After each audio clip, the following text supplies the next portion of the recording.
What's going on, guys? It's me, NJT, but you can call me Nick. That's right, we're back.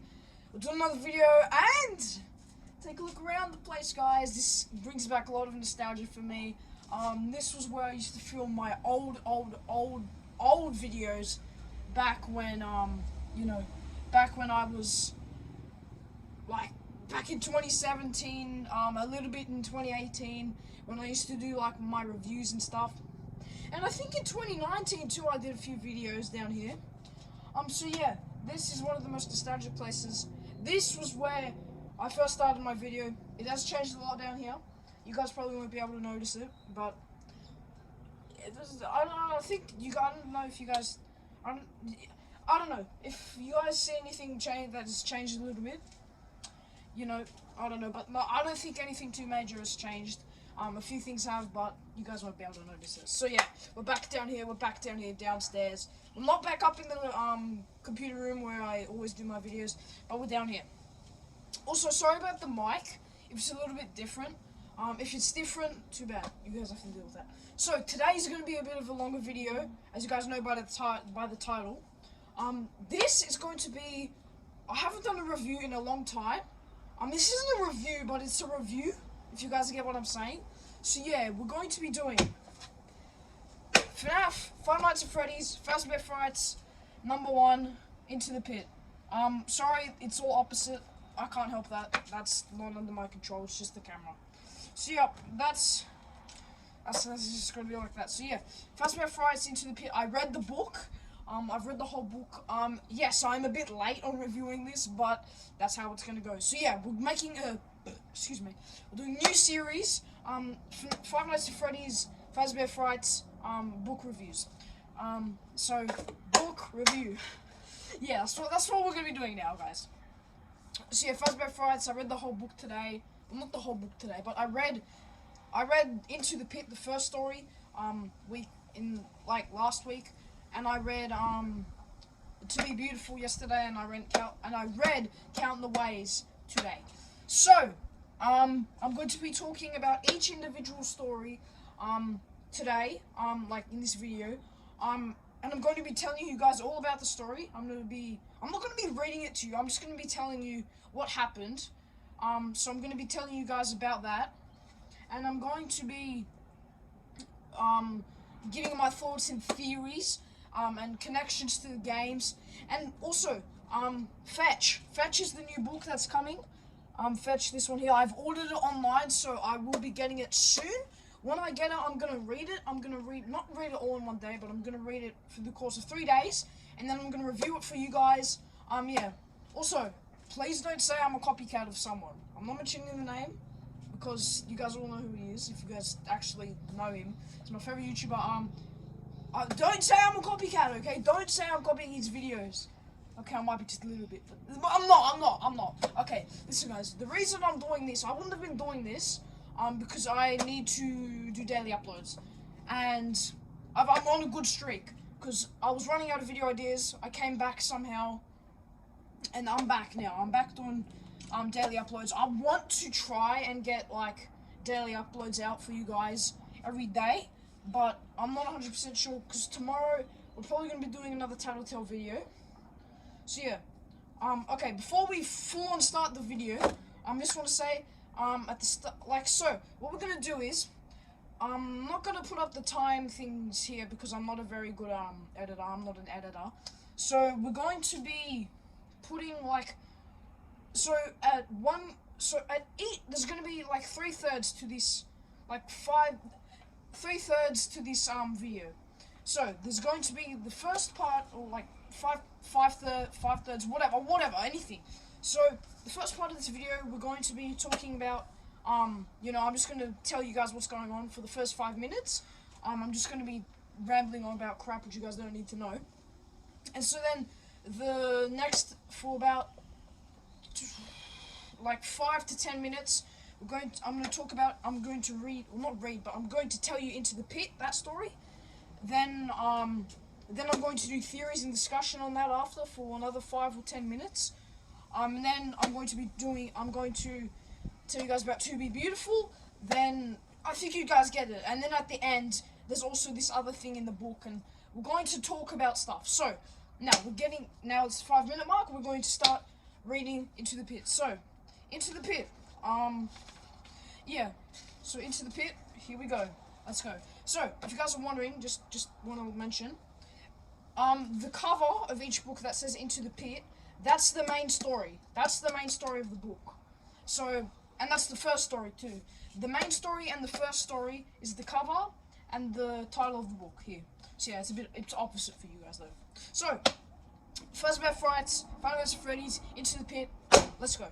Alright, so, there's this kid named Oswald, and he's not very, he's not rich. He's just he's one of those poor families that don't have much money. His mum works, pretty late from 12 to, I don't know, but she works from 12 to 12, yeah. She works from 12 o'clock to 12, I'm pretty sure, but yeah, something like that. And so she works like that, and his dad, Oswald's dad, he works at, this place. He works at a little shop or something, and he doesn't get paid that much, his dad. But his mum, she needs to do work like that because she has to, she needs money for the kid, and, Oswald's the only child, he's the only child. Also, just want to say something, all of these stories in this book, they're all very similar. Well, not very similar, but they have similar stories. So, Into the Pit, and there's also 3 main animatronics. Spring Bonnie is the main animatronic in Into the Pit.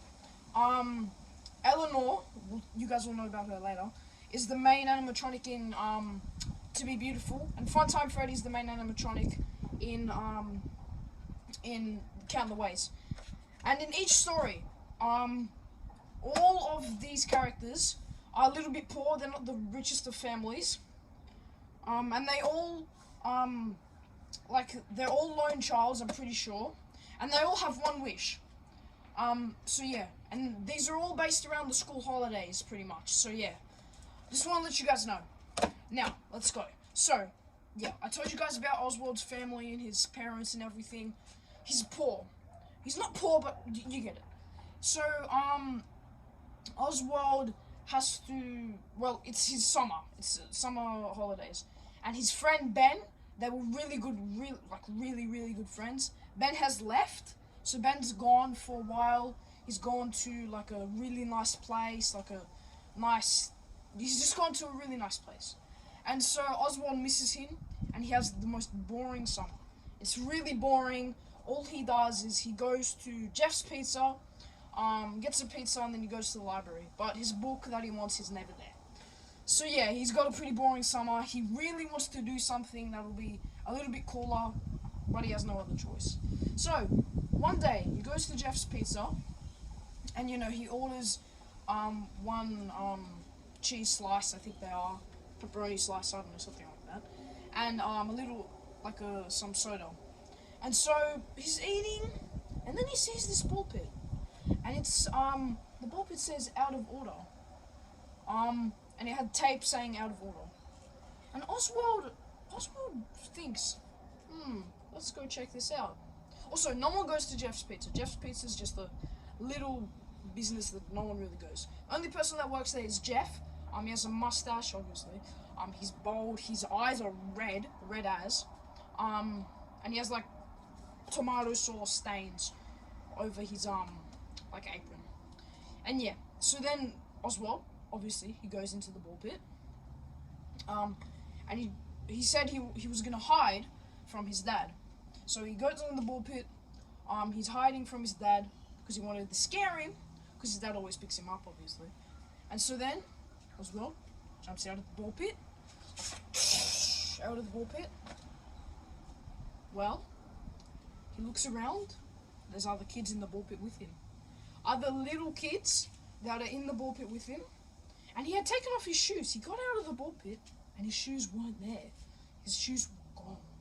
And so he goes out of the ball pit, he looks around, and he sees that he isn't at Jeff's Pizza. Looks around, he sees Freddy, Bonnie, Chica on stage. And Oswald said that those look like the drawings, like those animatronics look like the drawings that he had drawn. Because he drawn little, like, animals, but they had robotic parts.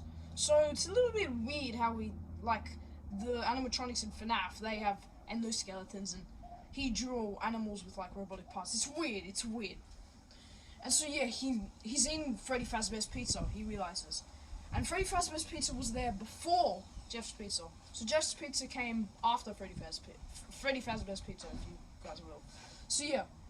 And then, Oswald's looking around, and then he bumps into these two kids. One of them's named Chip, one of them's named Mike. Mike has a Back to the Future t-shirt, and yeah, they introduce themselves, and they like to, Oswald, hey, you look a little weird, you alright, man? And, Oswald's like, yeah, I'm fine, in that, that nervous voice. And so, yeah, that happens, and then,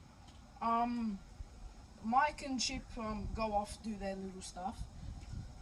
Also, for some reason that guy's named Mike. It's kind of a bit of a connection to the games, how Mike's like the main character. It's weird. But still, theories and discussions later. And, so yeah, then, Oswald, he goes back into the ball pit. He counts to 100 seconds, because that's how long he counted before, when he was waiting for his dad. And then he comes out of the ball pit. He's back. He's back to Jeff's Pizza. And his shoes are there where he left them. And so then he goes out to his dad, doesn't tell anyone, and yeah, so that happened. And then he knew from that day on that his son was going to get a lot better. So, next time he goes to Jeff's Pizza, goes back into the ball pit, counts to 100 seconds, comes back up. He's back up, and his shoes still aren't there. He's with other kids, gets out, and he walks past this yellow bunny. He walks past him. He just, walks past him. Nothing too much, just walks past him. And then he meets Chip and Mike again. Chip and Mike is still there. They're back, and they recognize him. And they're like, "Oh, Oswald, hi!" And they ask if he wants some pizza. And Oswald's like, "Sure, I'll have some pizza with you guys." And Oswald realizes he's in 1985, which is a date that we haven't really covered. That hasn't been mentioned in the FNAF games, which is a little bit strange, but it doesn't matter. So yeah, he's in 1985 because he sees the calendar and it says 1985, so he realizes where he is. So he shares some pizza with Chip and Mike, and then they go play some games because they invited him to go play games and stuff, so he plays games. And yeah, so then he plays games with them, like skee ball or whatever, ping pong, I don't know, all the old games back in 1985. And he plays some arcade games, and Oswald's like, these are some old arcade games, but then Chip and Mike are like, no, these are the newest arcade games to date. And some of those arcade games are like Donkey Kong, Pac-Man. They were new for back then. For back then they were new, but for Oswald, they're not that new.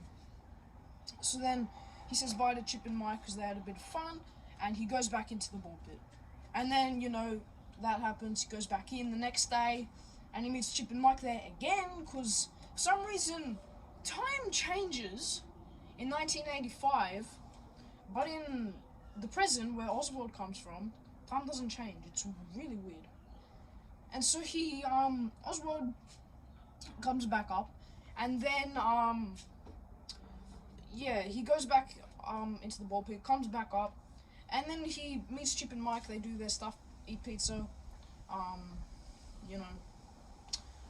they go to play games. But Chip and Mike say, "Oh, you want to come play games with us again? Because what else are they gonna do there?" And Oswald says, "Oh, nah, I think I'll sit out on this time because you guys are kind of paying for everything, and it's kind of unfair." And Chip and Mike, they don't really seem to notice because they say, "Oh, it doesn't matter. We didn't notice that he didn't have any money." So yeah, that's a little strange. And then when Oswald stands up, he feels a little heavy in his pockets. And so then he looks in his pockets, he takes out his pockets, and he realizes there's a lot of fast coins in there. So he had fast coins in his pockets, which was really weird, because he never had them before. And so yeah, he has fast coins in his pockets, which is really weird. They just suddenly came there, and he's like, oh, looks like I got the wrong shorts. And so he uses the fast coins, so he uses those fast coins, which is strange how they just appeared there, but okay, that happened. And so then Oswald says, like, he notices the yellow bunny again, but he's just sitting in a corner like this. Just sitting in the corner like that, not doing anything.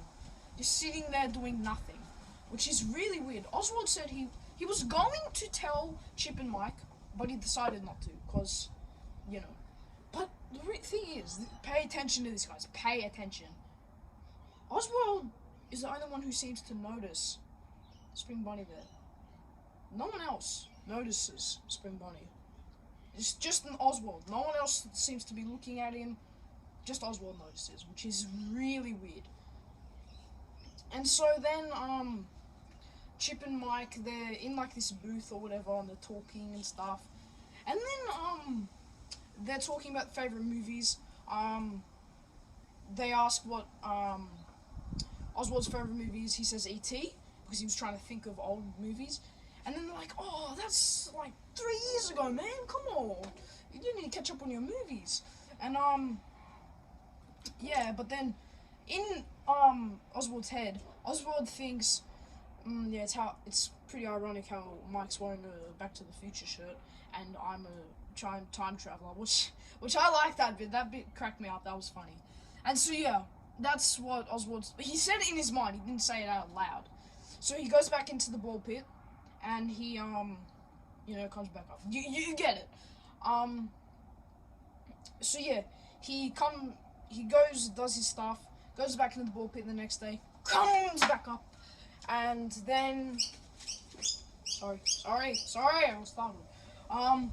And so he comes back up, and then everything's a bit different. There's none of the other kids are in the ball pit with him. It's just Oswald. It's just Oswald. It's getting windy down here. Yeah, it's just Oswald in the ball pit.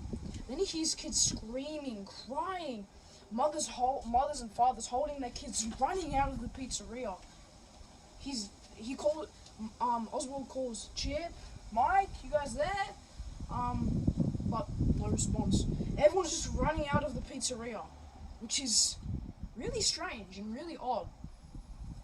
So, everyone's running out of the pizzeria, and then Oswald sees the yellow bunny again. Again he sees the yellow bunny.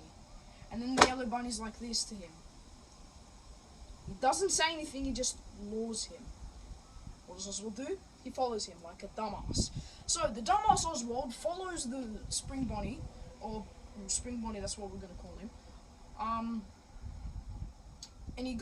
And then he goes to this room that says private room.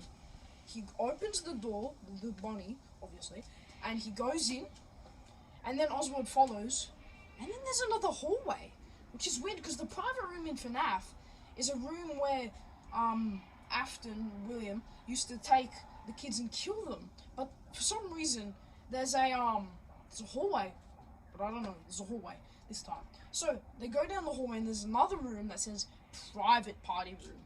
So Spring Bonnie goes into that room, Oswald follows him like the dumbass he is, and it gets really dark from here now. This is where it really starts to kick off. Also, the start of these stories are a bit slow, but you get used to that. And so, Oswald sees 6 dead bodies, bloody bodies, that are just sitting down, laying down. Like, think of Golden Freddy. They're in that position, in Golden Freddy's position. Not exactly, but I think you get it. Some of them have their eyes open, some of them have their eyes closed. It is really weird. It's really dark. Also, 6 bodies. 1985. Spring Bonnie. It's a little bit weird. Bit of deja vu there. But 1985. Strange. And so then, Spring Bonnie. Sorry, I keep hearing this noise. It's probably the fence. And so Spring Bonnie probably wants to try and take Oswald now. But Oswald runs, gets the hell out of there. He starts running, goes back into the ball pit, counts 100 seconds, comes up, and then he sees his dad. "Oh, there you are, you little rascal," his dad says. So then he goes over to the ball pit, and then Oswald's like, "Dad." And then, as Oswald's dad is walking over to Oswald, a yellow hand comes out of the ball pit, grabs Oswald's dad, pulls him into the ball pit, and Oswald's dad's gone. It's gone. And then Spring Bonnie emerges out of the ball pit. Oswald's freaking the hell out. He's like going on, what the hell? And then Spring Bonnie grabs him, like he's walking along with Oswald, and Jeff's like, "See you guys." Doesn't even notice that is Spring Bonnie. He doesn't even notice anything. He just sees it as Oswald's dad, but Oswald sees it as Spring Bonnie. So Jeff's completely, he doesn't, it's weird. And so then, and then Spring Bonnie's taking out Oswald, and he puts him in Oswald's dad's car. That was Oswald's dad's car, right? But Spring Bonnie puts him in, gets the keys, revs off the car, drives. He just starts driving. And no one's really looking that it's a bunny driving a kid. Oswald's like, "Why are you doing this to me? What is wrong with you? How can you do this? How are you doing this?" He's freaking out. Spring Bonnie, just like this. Doesn't say a word. Just doesn't say a word, doesn't speak. Just keeps driving, drives Oswald to his house. Oswald's like, "How the hell do you know where I live?" And then Spring Bonnie takes Oswald, brings him into his house, unlocks the house, just puts him in, and Oswald's like, I've got to get out of here. But Spring Bonnie's blocking the door. And then the cat seems to notice too. The cat's hair stands on end. Cat runs upstairs, runs up to Oswald's room. And then Oswald's like, "Oh, I'm glad someone else noticed, not just me." And so then Oswald says to Spring Bonnie, "I'm just going upstairs. Okay? I'm just going to my room." So he goes up to his room. His cat is underneath the bed, like scared as hell. So yeah, he's under the bed, scared as hell. So then, Oswald needs to think of a plan of how to get the hell out of there. And so then Oswald goes back downstairs, and he sees Spring Bonnie just laying in his dad's bed like this. It's really weird. And then when his mum comes home, like in the morning, when Oswald goes to sleep because he was really scared, and he calls his mum comes home, and Oswald says, "What's wrong with Dad? There's something wrong with Dad." And then his mum says, "No, that's fine. Dad's just in the living room watching TV." Oswald's like, "Oh, really?" And she's like, "Yeah, you alright?" And Oswald's like, "Yeah, I don't know. I'm gonna get some rest." So Oswald goes to sleep, and wakes up, goes to sit down, his mum makes him breakfast, and then the bunny comes back, sits down across from the table from Oswald. And then Oswald's like, "Mum, where's Dad?" And then his mum says, "He's sitting right across from you." This bit really puzzled me. This was where it started to get really, into it. Get it into the bit? Yes, good job. And so, yeah, Oswald his mind's blown by that. And so his mum hands over breakfast to both of the boys, and Oswald asks Spring Bonnie, "Aren't you gonna eat your food, Dad?"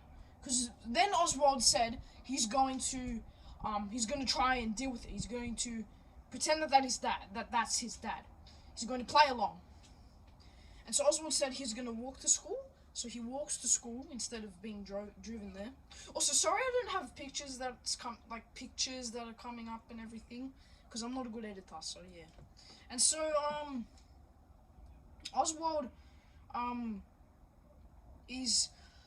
Oswald walks to school, and he meets this girl. And I'll just give you guys a little bit of a picture. So that's this picture of what happened before. I'll keep that up for a little bit. And so that he meets this girl at school. Oswald and the girl's reading a book, and Oswald's like, "Oh, what's that book you're reading?" And the girl says, "Oh, it's a book about like Greek heroes and everything." And Oswald's like, "Why are you reading that?" And then the girl's like, "Because sometimes I need to be brave." And then Oswald thought carefully about what she just said. Oswald asks, "Why do you need to be brave?" And the girl says, I'll do my girly voice, "Oh, because it's my first day of school here, so I need to be brave." And so, yeah, Oswald thinks about what's going on with him and everything. So yeah, he thinks about that, and Oswald makes a plan. He needs to get out of there. He needs to get the hell out of that place. Well, not that place, but he's got to get out of home, go back to the ball pit, go back to Jeff's, and yeah. And so, Oswald, at the night, he sneaks out of the house, runs to Jeff's Pizza. He's running. He goes to Jeff's Pizza, goes to under the ball pit, he goes into the pit, and he wanted to, and then he felt a shoe, then he felt a knee, then he felt a belly and a face, and he thought, my dad. Pulls whatever this body was out of the ball pit. It's his dad. His dad was in this ball pit the whole time. But Spring Bonnie's back. He's back, guys. He's here. He's back. He's here. Spring Bonnie comes back. And he lunges at Oswald. And Oswald starts fighting him. He starts pushing Spring Bonnie into the ball pit, but he gets back up, and Spring Bonnie pushes him against the wall, pushes Oswald against the wall, and opens up his mouth. Revealing sharp rows of teeth.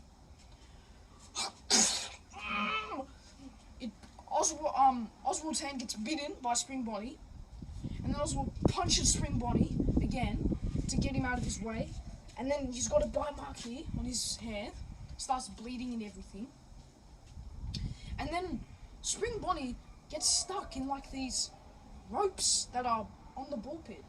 He gets stuck in them, and then Oswald goes to wake up his dad, and his dad wakes up. He's like, "No, Oswald, what the hell's going on?"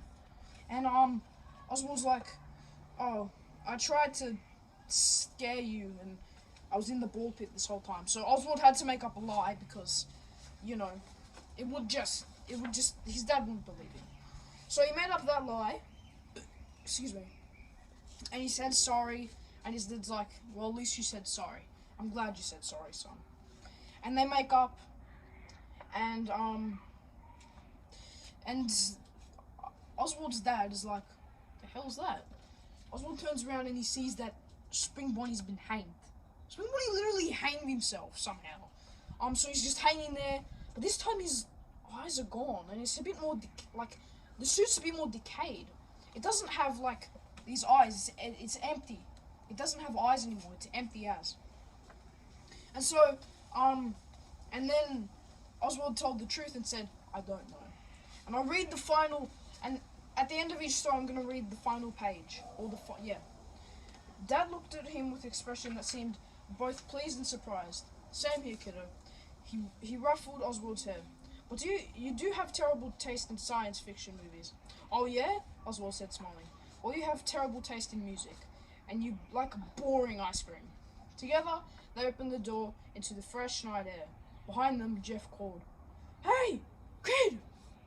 You forgot your soda." So that was Into the Pit. That was a summary of what happened in the first story of the book. That was probably my favorite story in the book because it was just really, really mind blowing. All right, theory time. So, Spring Bonnie. Spring Bonnie was in 1985. 1985, guys. You got to pay attention to that. 1985. That is something that hasn't really. That's a year that hasn't been mentioned in the FNAF universe. The FNAF usually, like, the first few games, they took place in the 1980s. So FNAF 1, 2, 3, 4, 5, and 5, I'm pretty sure. They took place in the 1980s. And but the murders, we thought the murders were in 1987 because FNAF 1 took place in 1987 in the papers. It said, missing children, 5 missing children. This time there was 6 missing children. Could that mean that there could be, Jeremy, Fritz, I don't know all the names of on the gravestones, but there's the 5 main animatronics: Golden Freddy, Freddy, Bonnie, Chica, Foxy, and could the 6th child be the puppet? Charlie, the puppet, maybe. I reckon it could be the puppet. I reckon the 6th child here could be the puppet, but this might not be canon. Because the books, apparently these aren't really canon, but they're connected in a way. So yeah, but the thing is, like, the murders that were in 1985, could that mean that the murders were in 1985? That could mean the first few dead children. That could mean that that's when the murders took place in 1985. It's possible. It's possible. And the thing is, the private room there was a hallway. Maybe this could be like some distorted memory of Oswald, like when he went to 1985, because the time traveling ball pit, right? It could be maybe a weird time traveling ball pit. Maybe it could have distorted memories. The reason I say distorted memories is because when we played Tattletale yesterday, guys, remember the distorted memories that we had when we were in the kaleidoscope? Yeah. So there could be distorted memories from the ball pit. That's probably what's happening here. Like, they're distorted memories. And so the distorted memories, Oswald got all mixed up and everything. Like, things were getting weird with the ball pit. And so, when Spring Bonnie came out of the ball pit, and he came to the present, which is 2020, it was really weird because he actually knew where Oswald lived and everything. Maybe when Oswald's dad got knocked out, maybe somehow Spring Bonnie did something that, like, where maybe that he got his memory and, because the ball pit, maybe when Spring Bonnie came out of the ball pit, how I said Oswald had distorted memories and everything when he went back to 1985? Maybe Spring Bonnie, like, what happened to Oswald maybe happened to him, so he knew a bit about the present, which is really weird. And the thing is, when Spring Bonnie got hanged, maybe, just maybe, Spring Bonnie could have been a hallucination to Oswald, because no one else seemed to see Spring Bonnie apart from Oswald. So it could be possible that it was a hallucination. It could have been a hallucination. We're not entirely sure though, because Scott doesn't confirm everything, so we don't know. Excuse me. And so yeah, when when the pizzeria for Freddy Fazbear got closed down, that must mean that Jeff's Pizza must have, taken over the pizzeria.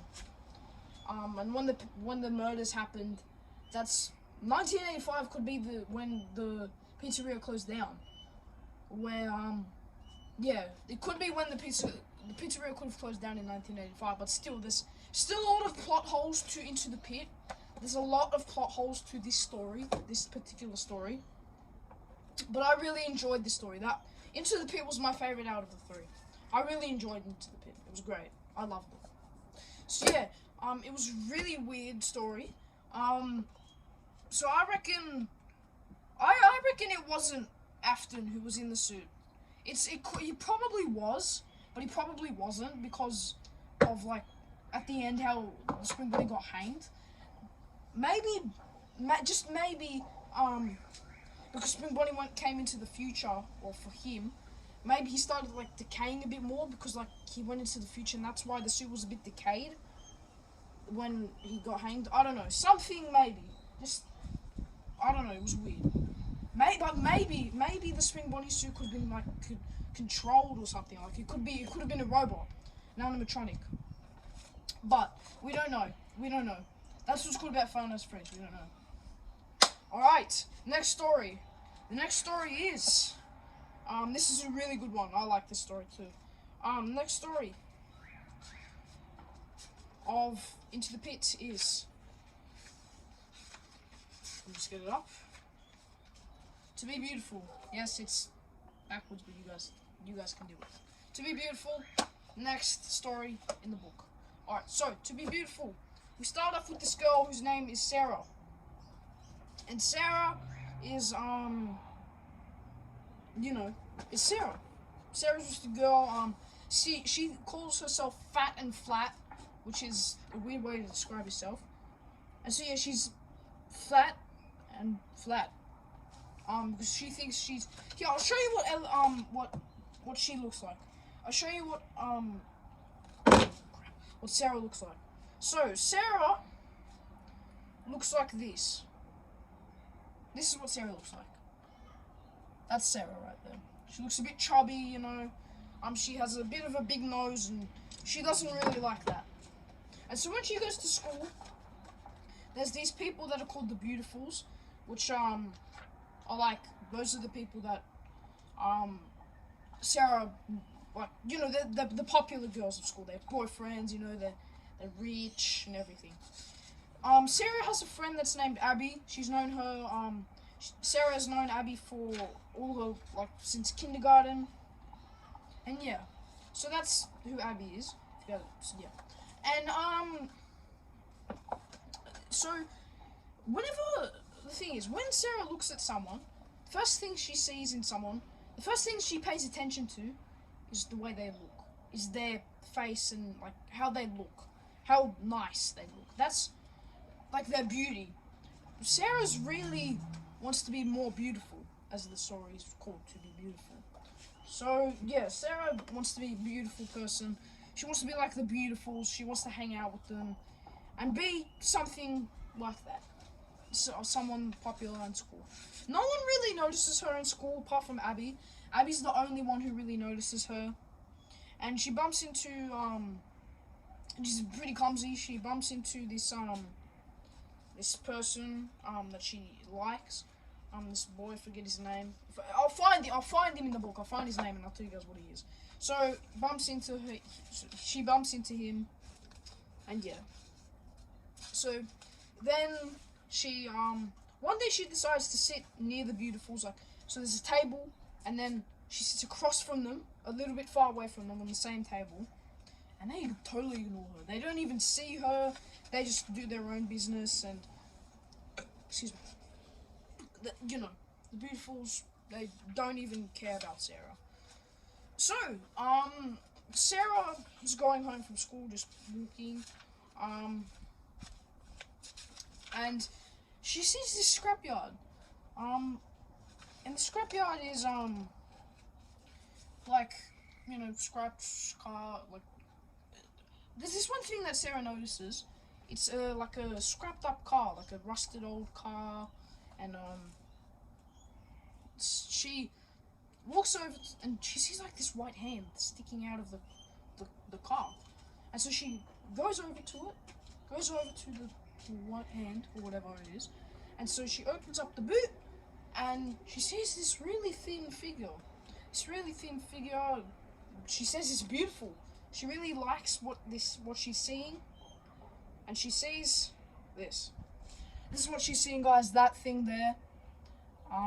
That's who she sees. She sees that. That's what's in the trunk. So just think of a skinny version of Baby, right? So think of Baby, just skinnier. So skinnier version of Baby, that's who she sees. And so, she sees that, and she takes that home, because it's beautiful, and she really likes that. She, likes that thing, and she doesn't really do anything. She takes her home, and the thing just lays there, yeah, so that thing doesn't really do anything. And so then Sarah sees like there's this switch on and off switch on that thing, and she turns and then the thing starts twitching and stuff. Turns on, and says, "Hello, my name's Eleanor," and she starts talking to this animatronic thing, this robot. Oh crap! I spat all over the book. So yeah, she starts having a conversation. They introduce each other to themselves, and Eleanor says, "Is there anything you wish, Sarah? Because I need to repay you for taking me out of that scrapyard." And Sarah says, well, not really, because she's a little bit, you know, she's not scared, but she didn't really know this person, so she didn't, oh no, the book's all wet. Damn it. So she didn't really know this person. Oh, no. Why is the book all wet? No. Crap. No, I got all this wet. Okay, doesn't matter. I got the book wet. It's fine. I'll keep it over here. Because it's a little bit wet over here. So, yeah.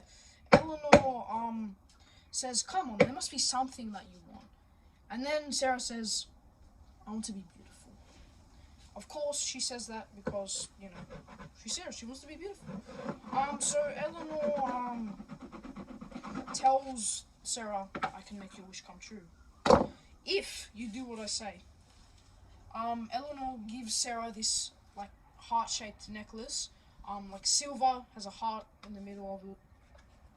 And she gives that to Sarah, and she tells Sarah, never take it off. Never take this off. And so she listens to Eleanor, and she doesn't want to take it off. And Eleanor said that you have to do what I say, and you will be beautiful. And so Eleanor says, "You have to go to sleep now, and I'll sing you to sleep." And so Sarah listens to Eleanor. She goes to sleep, or she goes into bed, and Eleanor says, "Go to sleep, go to sleep, go to sleep, my sweet Sarah.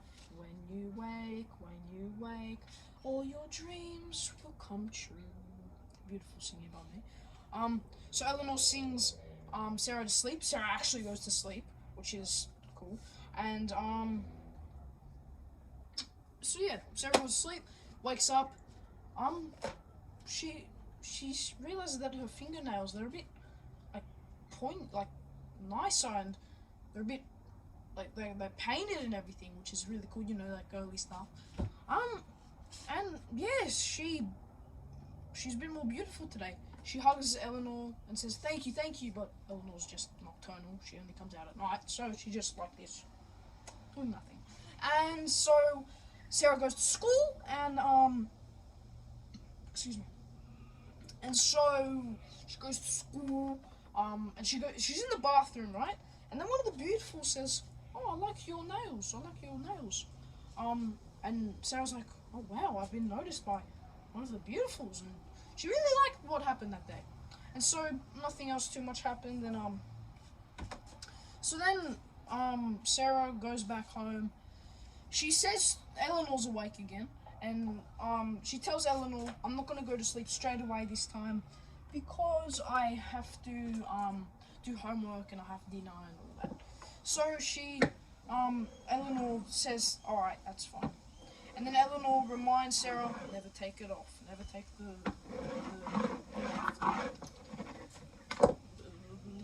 pendant, the necklace. So she never takes that off. Well, she doesn't take it off. So she listens to Eleanor, and Sarah goes. She tells Eleanor when she's ready, and Eleanor, sings a lullaby, sends her to sleep, and then when Sarah wakes up, she feels a bit taller. She's taller than before. She's she has better legs. She has better arms, which is really good. She likes that. Abby when she goes to school, Abby says, "It's just me, or have you gotten taller?" That's all she says. And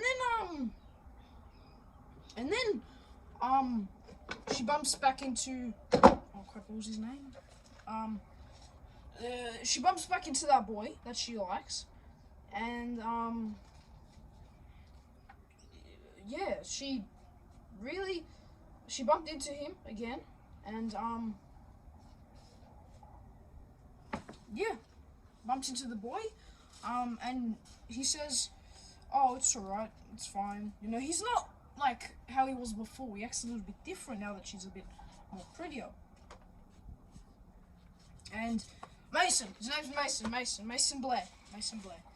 So Mason says, "Do you want to go out and get some ice cream?" And he said it was a date, so got ice cream. Yeah, not like that ever happened to me. Anyway, so they have ice cream together. And Eleanor, when she comes home, Eleanor says, "Did you how was your day today?"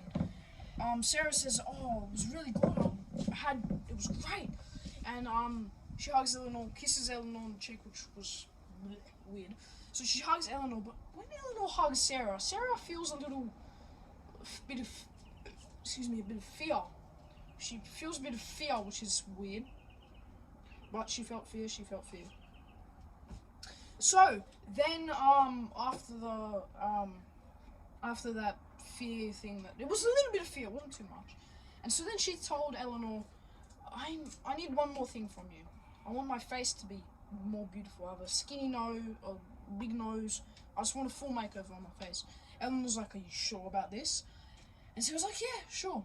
And then Sarah said, when she's in bed, she's like, "What will my mum think of this?" And Eleanor said, "No matter what, mothers think their child is beautiful."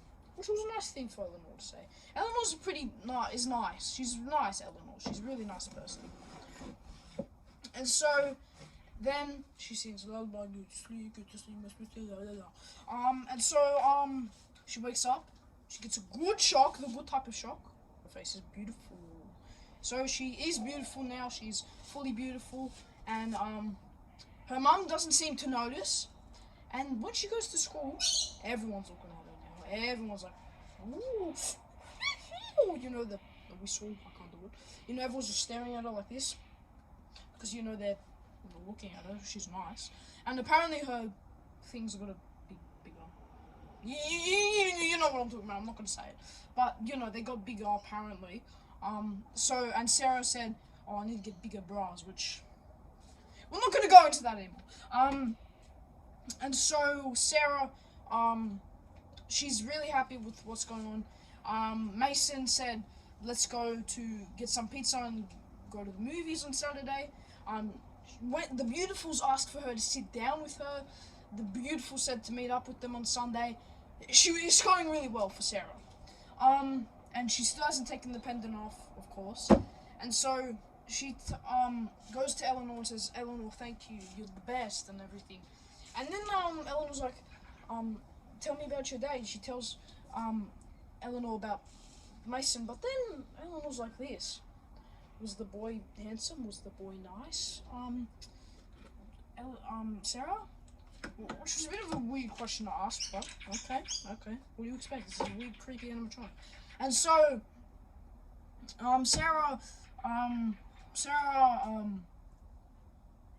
Sarah's like, yeah, he was nice and stuff. She didn't really get any fear there, but yeah, whatever. So Eleanor doesn't sing any lullabies anymore, but then Sarah has this weird nightmare. So she's dreaming of going to Also, Saturday and Sunday happened. She goes to the movies, and Sunday she went out with the beautifuls and stuff. And then she's at the movies. Like this is dreaming now.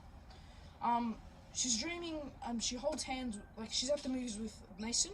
She holds hands with him, but then she feels a little weird. Feels like a metal arm. She looks and she sees Eleanor there. Then she screams in the dream, wakes up, and sees Eleanor just sitting over her, looking over her like this. It's really creepy, guys. It's really creepy. And in the dream, Eleanor had sharp teeth, which was really weird. And so yeah, that was weird, guys. And then Eleanor said, "Do you want me to go to the door?" And Sarah's like, "Yeah." And Eleanor said she was just watching over her, which was really weird, guys. Really weird. And so she goes to the door. Sarah didn't really get good sleep that night. And so then school came again. She's with the beautifuls. She's putting her lunch in the bin. Slip! Sarah trips badly. She slips, hits the ground hard. It wasn't like one of those falls where, you fall. Ooh. It was a bad fall. All the beautifuls, they're like, hey. They start laughing at her. They're laughing. But then the beautifuls like, what the hell? They start screaming out, get a teacher. Everyone's staring at Sarah. Sarah realizes that the pendant's come off. It's off. It fell off, and she realized she was turning into like weird scraps, like bicycle wheels, car parts, and all just scrap metal and stuff. She tries to get up. It's hard to get up. Abby comes back and she hands over the pendant. Sarah tries to put it on, but she can't. She runs home. Everyone's just staring at her. Everyone. And so she runs back home. She looks for Eleanor. Eleanor's gone. She looks everywhere around the house. Eleanor, where are you? Eleanor doesn't say anything. Then she goes to the garage. That's the one place she hasn't checked. She sees this cabinet. She opens up the cabinet, and she thought Eleanor was in there. Bags come out. Body parts, legs, arms just come out of the fridge. Bloody body parts too. And amongst those body parts, Sarah sees her nose. And then Eleanor starts laughing in the distance. Sarah turns around and sees Eleanor. And Eleanor's like, you certainly made my wish come true, Sarah. Eleanor presses this. So Eleanor has this necklace identical to the one that Sarah had. She presses the button, and then Eleanor turns into the old Sarah, the fat and flat Sarah. Then Sarah falls to the ground. Eleanor just skips along, skipping along sunlight, all happy. And I'll read the last page as I said I would. If I can actually get to it. Okay, can I get to the last page, please? Alright. Sarah's ears filled with a deafening clinking and clanking. Yeah. She couldn't control her movements. Different rusted metal parts discontinued from her and fell clattering to the floor. She was falling apart, collapsing into an ugly trash heap. A hideous, useless collection of garbage to be thrown away and forgotten. In an old mirror propped up against the garage wall, she saw herself. She was no longer a pretty girl or girl at all. She didn't resemble any human of any kind. She was nothing but a rusty, dirty pile of junk. She felt sad, then she felt scared, and then she felt nothing at all. That was a dark ending. That really shocked me when I read the ending. So, theory time. So, Eleanor is a skinny version of Baby, right? So, some people, there's a theory going around that, Eleanor used illusion disc. The illusion discs are from the Fourth Closet, but I've never read those books yet, but I'm going to read those books too. I should have read them before, but I'm going to start reading them. The illusion discs are apparently these things where, like, they used on the Twisted animatronics where, like, if you're one thing, you turn into this other thing and, like, you're alive. And illusion discs, they're like illusion. An illusion. It's not real, it's an illusion. But I don't know much about the illusion discs because I haven't read the books yet. But I will. I will read the books. And so, yeah, that was weird. And, Eleanor turns into Sarah. And, some theories. So, yeah, the illusion disc was a big part. And the scrapyard. Scrapyard is mentioned a lot throughout the books and stuff.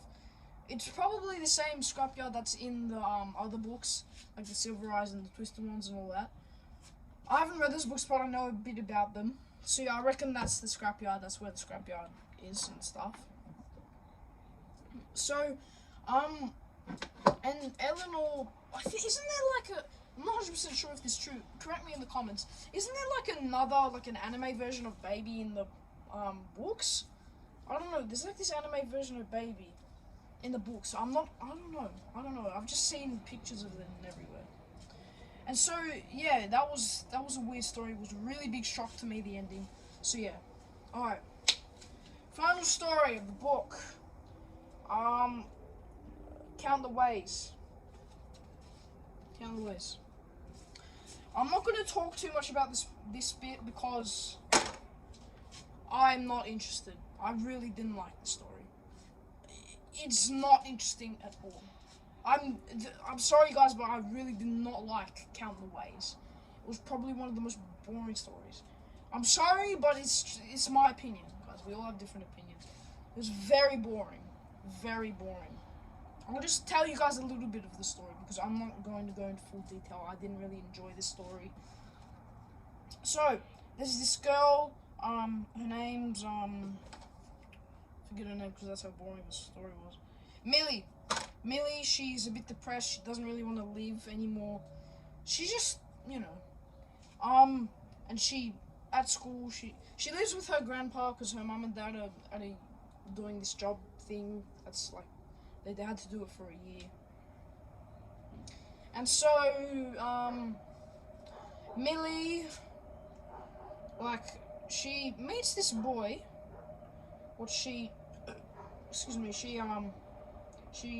this boy. His name, I forget his name because this is how boring the story was. So she meets this boy, and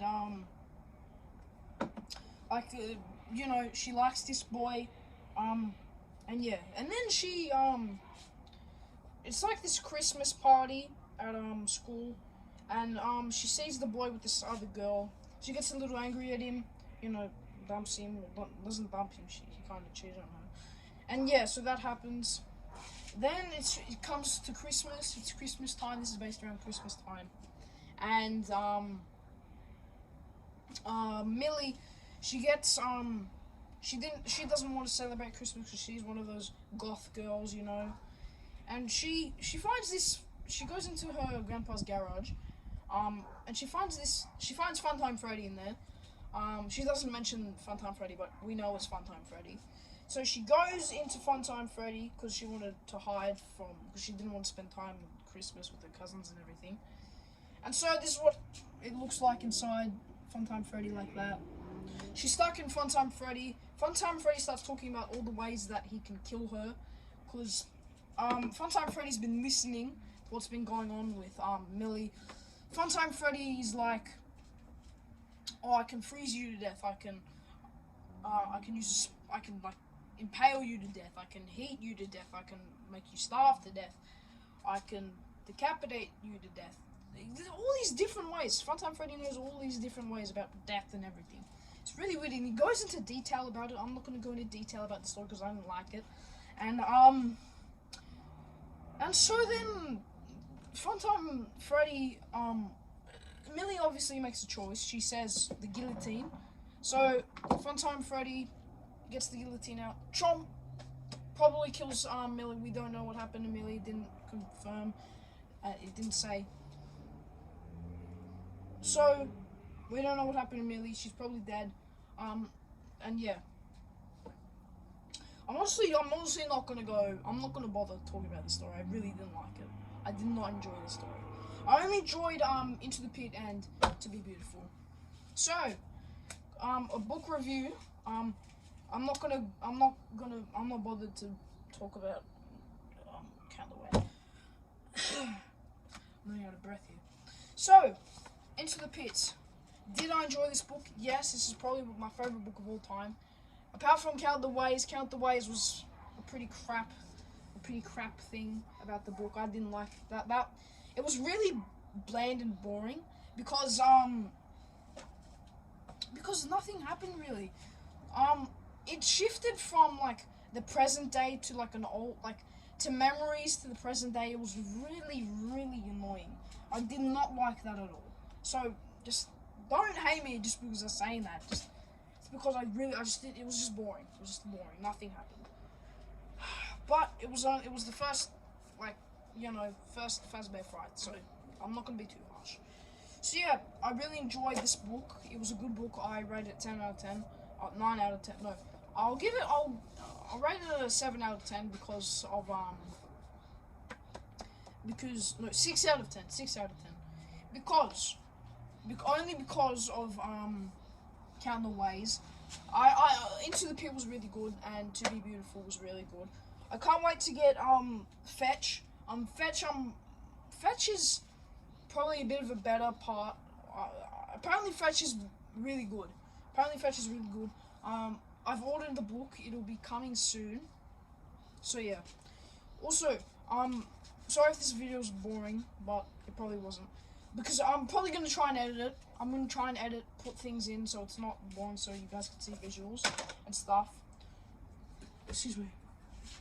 And, yeah, it was a good book. It was a crazy, wild book. I really liked it. That was really good.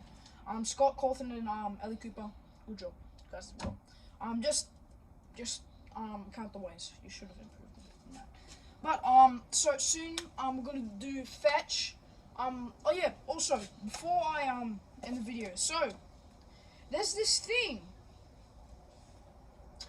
that at the end of the book, there's this little mini story, it's called, apparently, it has something like the Stitchrath, so, it's about this detective, right, he's just chilling and stuff, and then the chief comes in and says, there's Stitchrath, there's been some cases, and I'm gonna sit down because I've been standing there for an hour. So, the Stitchrath.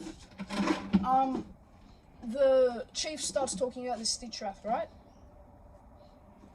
And the chief says that the Stitchrath was an urban legend around that part of town.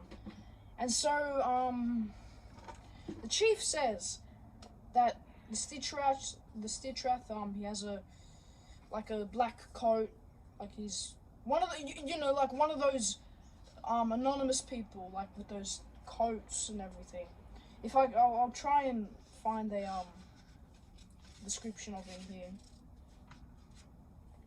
A strange cloaked figure is how you can, that's how they describe him. So, he has, like, a black coat and everything. And they say he has this mask, this white mask, that has, like, one of the eyes is blacker, like, on the mask. So, there's, like, this smile that's, like, a kid-painted smile, with a little bit of sharp teeth. One of the teeth is missing, and it looks like blood's coming out of the mouth. And, it's like a round-shaped face, a round-shaped mask, I mean. And so, like, one of both eyes are black. They're a bit black, but one of the eyes is blacker than the other. And the Stitchrath, which is what they call him, looks like this, like how Springtrap looks, like this, like that, dragging along. And this is at the very end of the book, by the way. And so, the Stitchrath's an urban legend, but some people say he's real now. And the chief said they found a map, and the Stitchrath usually carries like bags, like trash bags, like scrap bags and stuff. And the chief said that we found a lead on the mask, and he says, I'll read the last bit of the story to you guys.